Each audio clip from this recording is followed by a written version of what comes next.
할렐루야, 주님을 찬양합니다. 우리 주님의 은혜와 평강이 넘치기를 빕니다.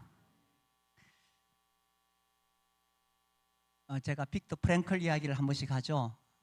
이분이 2차 대전 때 아우슈비츠 그 죽음의 수용소에서 살아남은 사람입니다.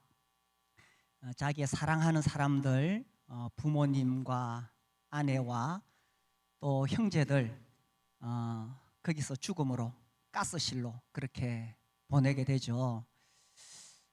자기가 가진 모든 것을 다 잃어버렸습니다. 삶의 가치도 다 잃어버리고 늘 추위와 굶주림 속에서 살아갔고, 언제 죽을지 모르는 시시각각 다가오는 죽음의 공포 속에서 살다가 마지막에 극적으로 이제 살아나오게 됩니다. 인간의 극한 상황을 경험하면서 이분이 이제 거기서 배운 것이 이겁니다. 이분이 이제 정신과 의사죠. 심리학자고. 그래서 이제 이 정신과에 찾아오는 환자들을 만나면서 이 사람이 삶의 의미와 존재 가치를 가지고 있느냐, 이거를 일깨워 줍니다. 당신이 살아야 될 이유가 있느냐. 이분이 그 죽음의 그 수용소에서 끝까지 그 시련을 견뎌낼 수 있었던 것이 뭔가를 생각했을 때에 자기가 살아야 할 이유가 있었다는 거예요. 이게 특히 현대인들에게 굉장히 중요한 것 같아요. 그래서 이분이 이제 거기서 나와서 로고테라피라고 의미 치료를 개발합니다. 그래서 사람들, 환자들을 만났을 때에 이 삶의 의미를 일깨워 주죠. 그러면 그 환자들이 자기가 가지고 있는 이 어려운 상황을 이겨낼 수 있었던 거예요. 그래서 이분은 환자를 이렇게 정의합니다. 의미를 찾으려는 의지를 상실한 사람. 왜 살아야 되는지 그 의미를 알아서 그렇게 살려고 하는 그 의지를 잃어버리면 환자가 된다는 거예요. 오늘 설교 제목이 당신은 삶의 의미와 존재 가치를 어디서 찾습니까? 아유, 기네요. 오늘 이 부자 청년 이야기를 읽었습니다. 이 이야기가 마태, 마가, 누가복음에 다 나와요. 이 부자 청년은 진리를 알고 싶어 했습니다. 그래서 예수님께 찾아와서 묻지요. 선한 선생님이여, 내가 어떻게 하여야 영생을 얻으리까? 그렇게 찾아왔을 때 주님이 그래, 네가 계명들을, 율법을 한번 지켜봐라. 그러니까 이 청년이 나 그 율법 다 지켰습니다. 그때 주님이 이 21절에 말씀을 하시죠. 예수께서 이르시되 네가 온전하고자 할진대 가서 네 소유를 팔아 가난한 자들에게 주라.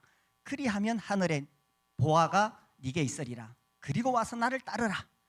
아이고, 뭐 이렇게 감당하기 어려운 요구를 하셨을까요? 그런데 22절에 보면 그 청년이 재물이 많음으로 이 말씀을 듣고 근심하며 가니라. 그 부자 청년은 왜 그냥 돌아갔을까요? 그의 삶에서 매우 중요한 것이 있었습니다. 이 사람은 이제 마태, 마가, 누가복음을 보면 청년이었고 젊은 사람이었고, 그리고 관원이었어요. 명예가 있었고 또 율법대로 살았어요. 자기의가 있었어요. 무엇보다 재물이 있었습니다. 이것이 그의 삶의 의미와 존재 가치를 주었던 것입니다. 젊다는 것은 참 귀한 자산이지요. 젊은 건 좋은 거예요, 그죠? 그런데 이 예수님을 따라가려고 보니까 예수님 따라다니는 제자들이 다 아주 꾀죄죄해 보이고 꾸지리해 보여요. 아이고, 내가 예수님 따라가면 저래 살 건데, 이 자신의 젊음을 버려야 되는 거예요. 이 부자 청년은 명예가 있었지요. 관원이었습니다. 어울리는 그 사람들의 수준이 달랐어요. 예수님 따라가는 제자들 보니까 뭐 어부들이고 뭐 별 볼 일 없어 보이는 사람들이. 내가 저런 사람들하고 어울릴 수 있나? 이 부자 청년은 자기 의가 있었습니다. 율법대로 살았는데 누가 자기한테 흠을 잡겠어요? 이 사람은 아직 은혜가 뭔지 모르는 사람이에요. 이 부자 청년은 무엇보다 재물이 많았습니다. 근데 예수 따라다니는 사람들 보니까 다 별 볼 일 없는 사람들, 가난한 사람들, 말하자면 또 뭐 서민들. 이 부자 청년은 나는 너희 서민들하고 달라, 이런 나름의 어떤 자부심이 있었던 사람이죠. 그런데 예수님 말씀이 그거 다 버리고 나를 따라오느라, 이걸 어떻게 받아들일 수가 있겠습니까? 그래서 근심하며 갔어요. 이 부자 청년에게 있어서 그의 삶의 의미는 이런 것들이었어요. 젊음과 명예와 자기의, 그리고 무엇보다 재물이었습니다. 이게 자기의 존재 가치를 알려주는 거예요. 이 사람 어디 가도 이것 때문에 사람들로부터 존중받고 존경받고 인정을 받았어요. 근데 그거 다 버리고 따라오라니 어떻습니까? 나에게 있어서 내 삶의 의미, 내 자랑거리, 나 이거 어디 가면 누가 좀 알아줬으면 좋겠어, 이런 거, 나의 존재 가치를 주는 것이 뭡니까? 어떤 사람은 이 테니스를 쳐야 돼. 그래가지고 이게 너무 잘하니까 이게 자랑거리가 되고 이게 삶의 의미가 돼. 어떤 사람은 자식이 너무 막 잘 돼가지고 이게 나에게 삶의 의미를 주고 있어. 어떤 사람은 또 사회적인 명성이 있고 지위가 있어. 그러니까 이게 자기에게 아주 소중한 거예요. 아니 이거 버리고 예수님 따라갈 수 있겠어요? 그래서 이 부자 청년은 이 자기가 가지고 있는 거, 이게 너무나 중요하기 때문에 이것을 버리고 예수님을 따라갈 수가 없었던 거예요. 왜 이 부자 청년은 그것을 버릴 수가 없었을까?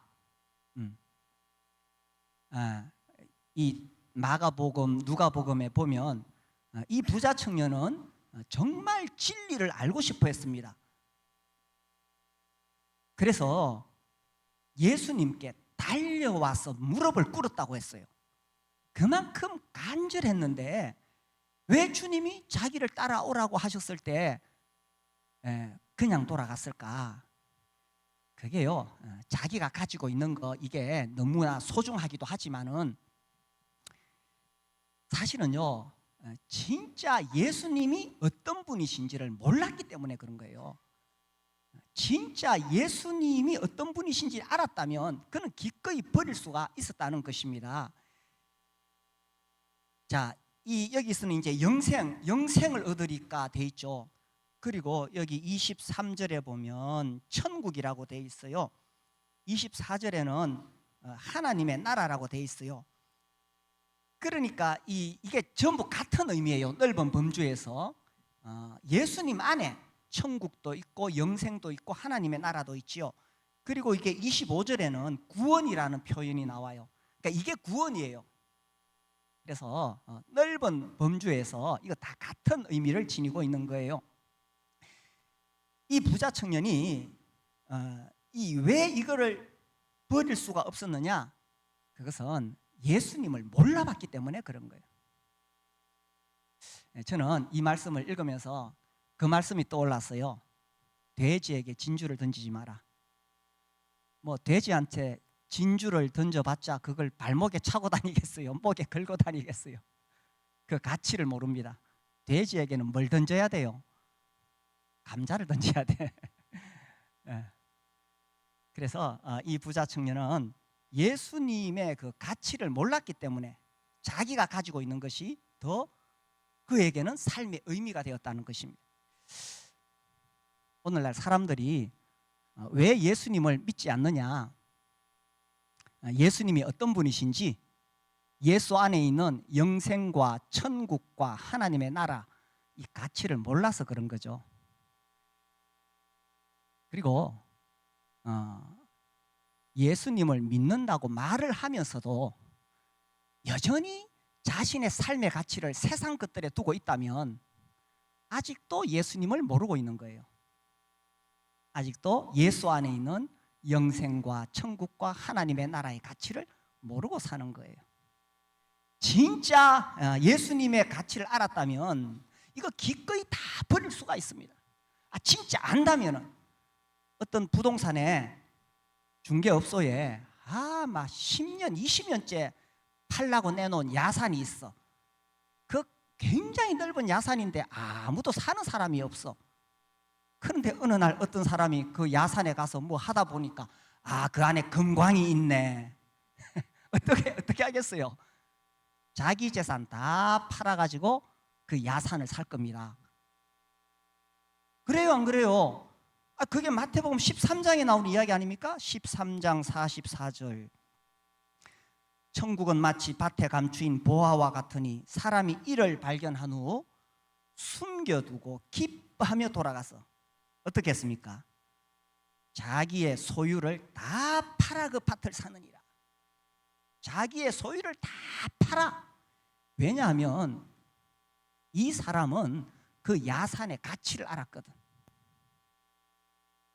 정말 예수님, 예수 그리스도에 대한 가치를 아는 사람이라면 젊음, 명예, 자기의 재물 이거 다 팔아치우고라도 예수님을 따를 수밖에 없습니다.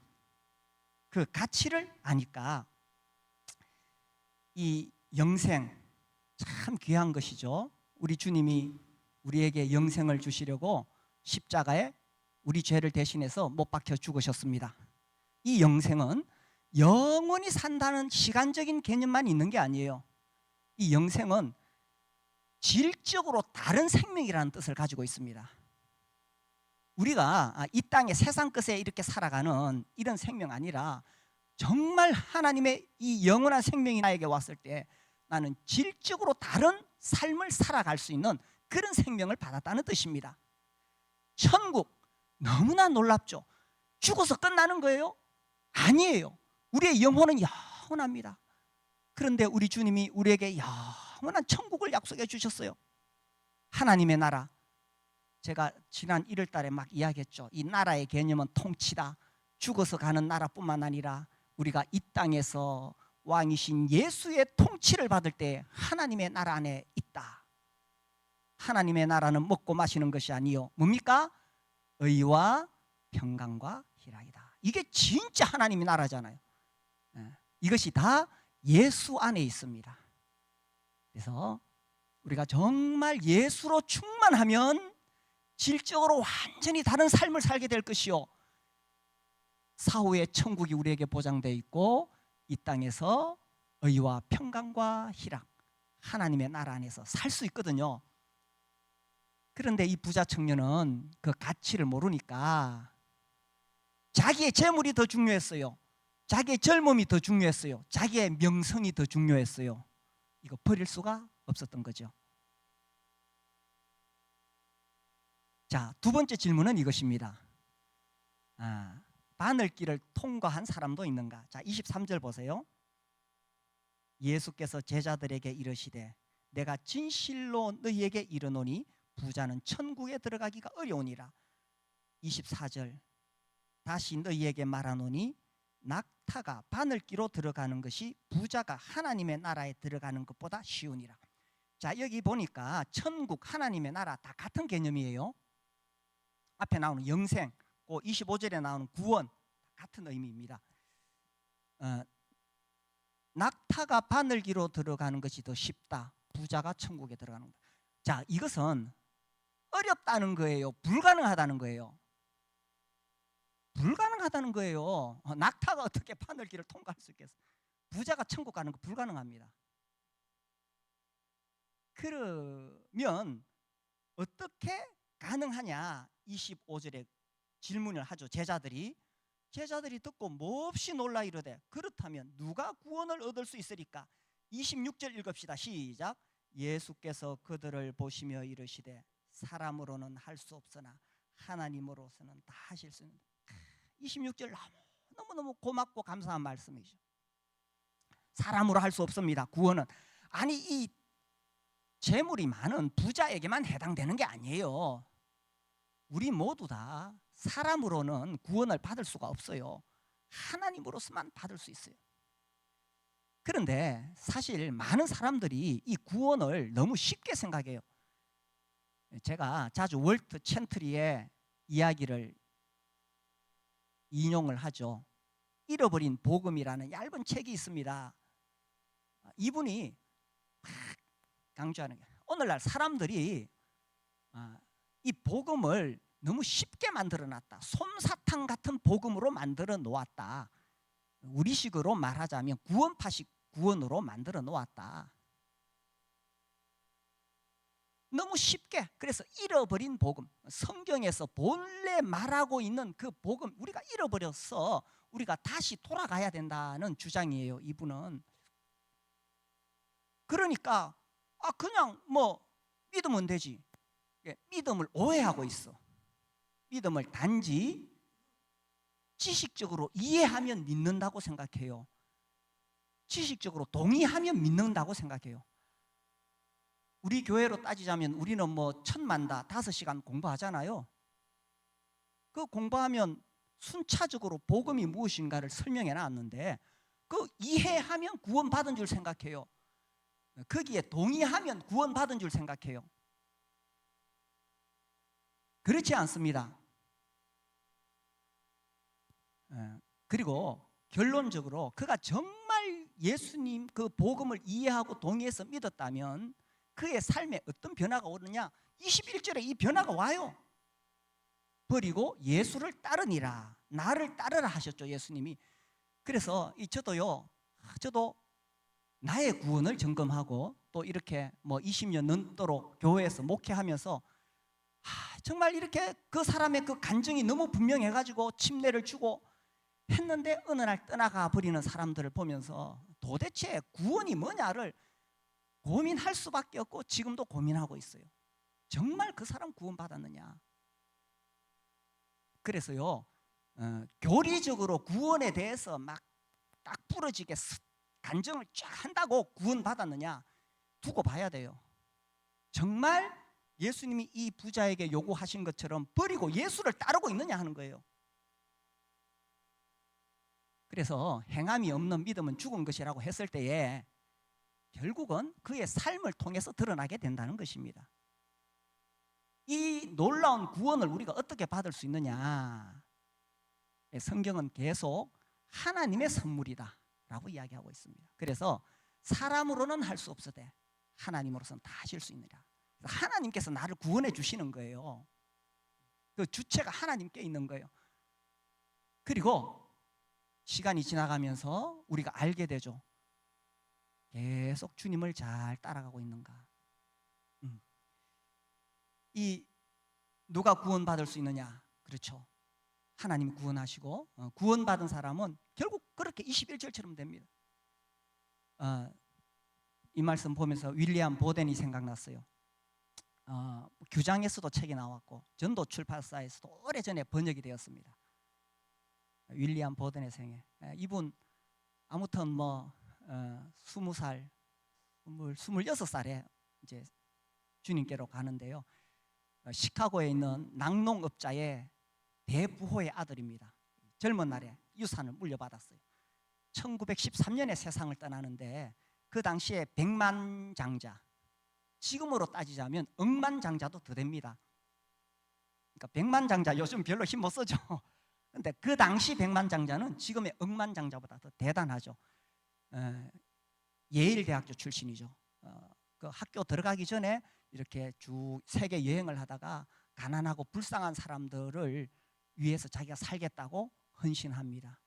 자기가 가진 것을 모두 드리겠다고 이야기합니다.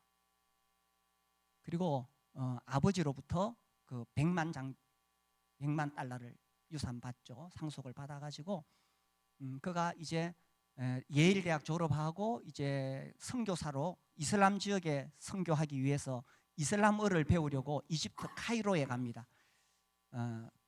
그때 이미 자기 재산을 다 나누어 줬어요. 이 4분의 1씩. 시카고 출신이니까 시카고에 있는 성경대학과 뭐 교회 이렇게, 또 미국에 있는 여러 뭐 성경협회, 선교협회, 그리고 중국, 이 사람 중국에 가려고 했거든요. 중국 선교협회, 그리고 여러 해외 선교회, 이렇게 굉장히 치밀하게 계산해가지고 다 나눠줬어요. 그리고 이제 25살 나이에 이집트 카이로에 간 지 넉 달 만에 뇌막염이 걸려가지고 한 달 후에 주님께로 갑니다. 그런데 이 짧은 생애 동안에 그가 얼마나 젊은 날에 주님을 위해 살았는지 그 짧은 생애인데 이 전기문이 책이 나오는 거예요. 이 21절 불가능해 보이죠. 버리고 나를 따르라. 그런데 교회사에 보면 수많은 사람들이 이렇게 합니다. 버리고 따릅니다. 자, 이 말씀은 내가 가진 것을 다 버려야 구원을 받는다, 단순히 그런 뜻이 아닙니다. 정말 예수를 믿고 구원받은 사람은 기꺼이 버릴 수 있습니다. 왜? 삶의 의미와 존재 가치가 여기에 있는 게 아니라는 거예요. 정말 예수를 믿은 사람에게 삶의 의미와 존재 가치는 어떤 젊음도 아니었고 내 아까운 젊은 인생 내가 좀 즐기다가 예수 믿어야지, 이런 거 아닙니다. 내 명성, 뭐 교회 오니까 뭐 세상적으로 별 볼 일 없는 사람들, 자기가 보기에 자기의, 나는 나름대로 이렇게 뭐 내가 얼마나 선하게 사는데, 재물, 이 엄청난 재물, 그리고 여기 22절 말씀처럼 그 청년이 재물이 많음으로 더 근심했습니다. 재물이 많았기 때문에 더 근심했어요. 그래서 그런 것들이 정말 예수를 믿은 사람에게 있어서 내 삶의 의미와 존재 가치가 어디 있는가, 예수가 어떤 분이신지 그 가치를 알기 때문에 기꺼이 버릴 수가 있다는 거예요. 예수님이 굳이 왜 버리고 따라오라고 하셨을까요? 만약에 이런 훌륭한 부자 청년이 우리 교회에 오신다면 어떻게 하겠어요? 아이고 환영하고 앞자리에 앉으시라 그러고 막, 그죠? 예배 후에는 목양실에 모셔가가지고 제가 극진히 대접하고, 저도 그럴 것 같아. 그런데 예수님은 어떤 면에서 쫓아내다시피 내보냈어요. 왜 그랬을까요? 예수님이 이 사람의 재물이 탐나서 그런 거예요? 아니면 이 사람에게 뭔가를 빼앗고 싶어서 그런 거예요? 그게 아니에요. 예수님은 빼앗는 분이 아니에요. 예수님은 더 놀라운 거, 영생을 주시고 싶은 거예요. 천국을 주시고 싶은 거예요. 하나님의 나라를 주시고 싶은데 이 부자 청년이 자기 삶의 의미와 존재 가치를 자꾸 여기서 찾고 있으니까 이걸 버려야만 주님이 주시는 것을 누릴 수가 있거든요. 우리 주님은 나에게서 빼앗아 가시는 분 아니에요. 정말 귀한 거, 이 영생, 천국, 하나님의 나라는 세상인 어떤 것과 비교도 할 수 없는 거예요. 이렇게 귀한 것을 내가 누리기를 바라시는 거예요. 근데 내가 기껏 세상적으로 좀 잘난 거, 좀 명성 있는 거, 좀 돈 가진 거, 이거 가지고 내가 자랑거리로 삼으니까 주님이 안타까워서 그러시는 거예요. 그리고 이런 사람들이 자꾸 교회에 많아지게 되면은 교회가 영적으로 자꾸 낮아지게 됩니다. 교회는 오직 예수 그리스도가 삶의 의미와 존재 가치를 주는 것으로 예수님이 영광을 받으시는 곳이에요. 그래서 이 부자는 떠났지만, 그러나 정말 예수님을 안 사람들은 기꺼이 버리고 예수님 따라갔어요. 왜? 예수님이 훨씬 더 가치가 있으니까. 사도 바울, 우리 빌립보서 읽어봅시다. 빌립보서 3장 말씀, 그 유명한 말씀.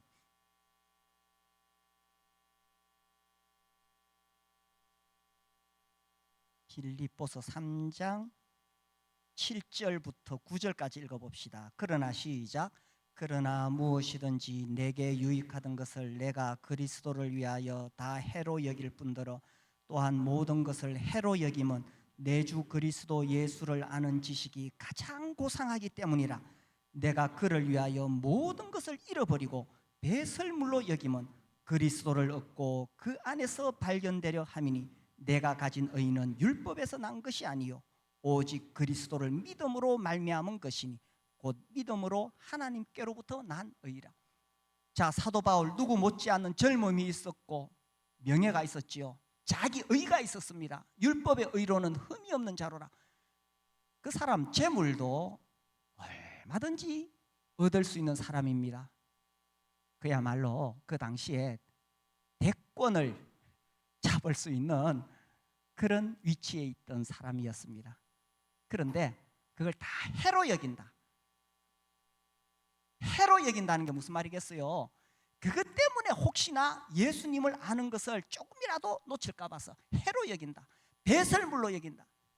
예수님이 어떤 분이신지 알게 될 때 그건 정말 배설물보다 더 냄새나는 더러운 것이었다는 거예요. 아니 그거 자체가 가치가 없다는 뜻이 아니에요. 그죠? 그 가치 있는 거예요. 명예, 재물 다 가치 있는 거예요. 그러나 예수 그리스도의 그 영광이 너무나 크기 때문에 상대적으로 이건 정말 배설물밖에 안 된다는 이야기입니다. 그래서 바울은 그걸 다 버렸던 거죠. 우리가 조금 전에 그 찬송 불렀잖아요. 나의 만족과 유익을 위해 가지려 했던 세상 일들 이젠 모두 다 해로 여기고. 네. 그래서 예수님을 알게 되면 나의 만족과 유익을 위해 가지려 했던 세상 일들, 심지어 목숨까지도 바울은 내놓았어요. 그 앞에 1장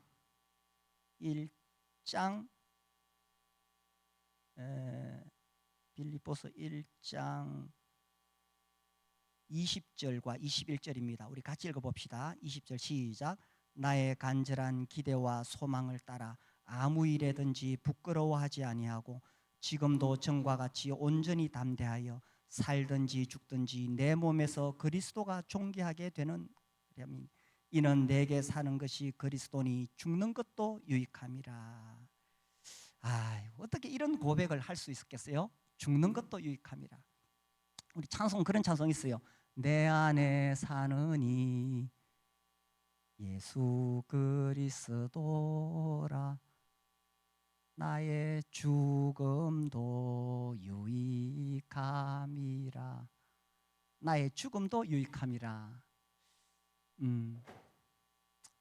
참 이런 고백을 하는 것이 쉽지 않죠. 그런데 왜 그런 고백을 할 수 있느냐?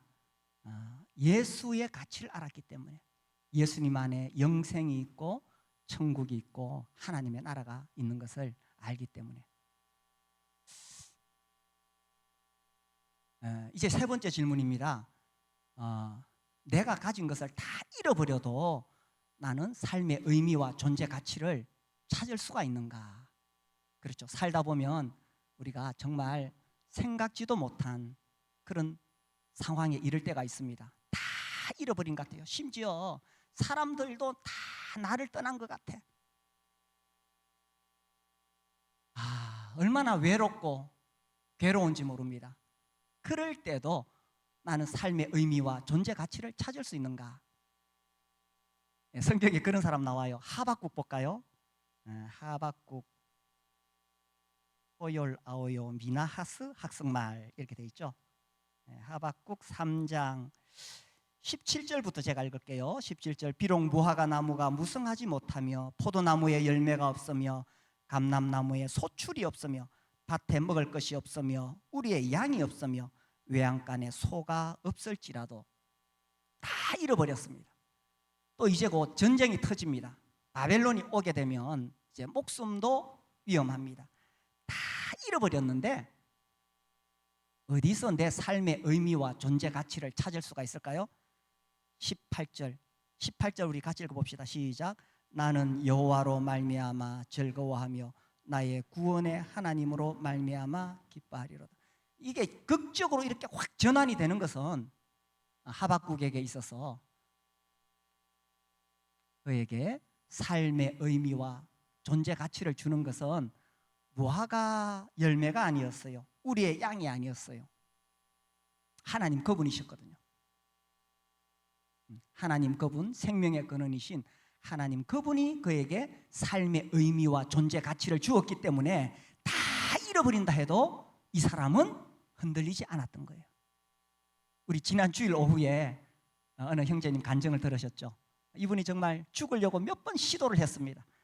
그러다가 하나님 만났어요. 네, 지난 주일날 간증 들으셨죠? 오후에. 그러다 하나님 만나고 지금 잘 섬기고 계십니다. 다 잃어버린 그 상황에서도 이제 내가 어디서 삶의 의미를 찾겠어? 아무것도 없는데.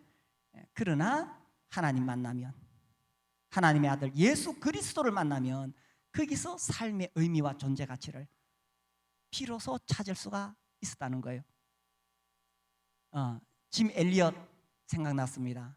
짐 엘리엇 아우카 부족에게 선교하러 갔다가 20몇 살이죠. 하여튼 아주 젊은 날에 창에 찔려 죽습니다. 창끝이라는 영화를 안 보신 분들은 보세요. 짐 엘리엇 그 젊은 날에 예수님 전하려고 하다가 말도 한마디 못 해보고 찔려 죽었습니다. 그의 아내가 그 후에 그 부족에게 찾아갑니다. 그리고 자기 남편이 전하려고 했던 예수를 그 부족에게 전했어요. 그 아내에게 남편을 잃었다는 것은 정말 하늘이 무너지는 것이고 다 잃어버린 것이잖아요. 그럼에도 불구하고 그 아내가 일어설 수 있던 것은 그에게 삶의 의미와 존재 가치를 주는 것은 남편이 아니고 예수였습니다. 예수 그리스도였습니다. 그래서 그 부족이 다 복음화 되잖아요. 만약에 그 남편이 그의 삶의 의미와 존재 가치를 주는 존재였다면 남편을 잃었을 때 그는 인생이 끝났어야 돼요. 그렇지 않죠? 예수님이었기 때문에 그는 얼마든지 재기할 수가 있었습니다. 그래서 우리가 가지고 있는 것, 내가 가지고 있는 것, 나의 사랑하는 사람, 나의 재물, 이거 다 잃어버린다 할지라도 예수님이 나의 삶의 의미와 존재 가치가 된다는 것을 깨달은 사람은 다시 일어설 수 있습니다.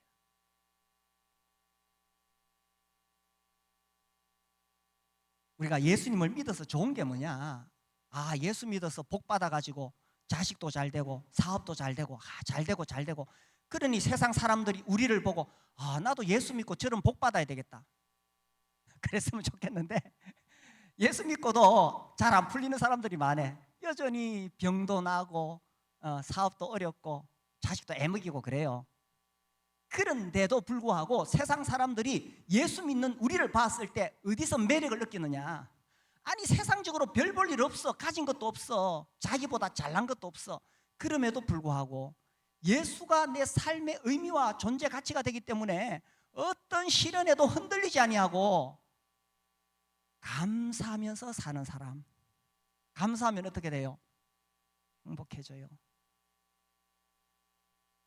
예수님으로 인해서 만족하며 사는 사람, 예수님 때문에 기뻐하는 사람, 예수님을 자랑하는 사람, 그것이 세상 사람들이 우리를 봤을 때 느끼는 매력이 돼야 된다는 거예요. 그래서 내가 가진 것 많아서 내가 잘나서가 아니라 예수로 인해서 나는 충만하다는 이야기입니다. 우리가 작년에는 송경민 목사님의 은혜, 감사 이 찬송 많이 불렀어요. 올해는 우리가 충만 부르기 시작했죠.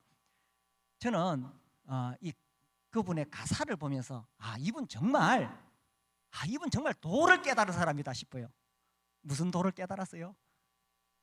예수 그리스도. 정말 이분 도를 깨달은 사람이에요. 그렇죠? 감사, 은혜, 그 가사를 보면 또 행복, 우리 예수 믿는 사람의 그 삶의 의미가 거기 다 담겨 있잖아요. 충만.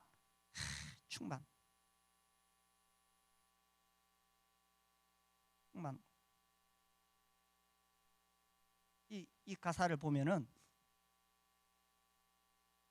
아무도 알아주는 사람 없어도 전혀 나는 공허하지 않다. 그렇죠? 세상 사람 나 알아주는 사람 아무도 없어도 나는 예수 안에 만족한다. 고난 중에도 나는 견뎌낼 수 있다. 왜? 예수 안에서. 가난하여도 실패하여도 예수 안에 있는 사람은 그런 거 가지고 흔들리지 않습니다. 왜? 예수로 충만하니까.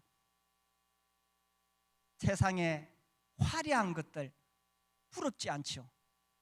세상의 모든 것들 또 세상의 풍파도 두렵지 않다고 노래합니다.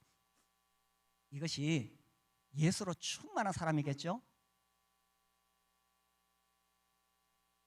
우리가 예수 그리스도의 가치를 안다면 뭐 젊음이나 명예나 자기의나 재물이나 이게 아무것도 아닙니다. 배설물로 여겨지죠.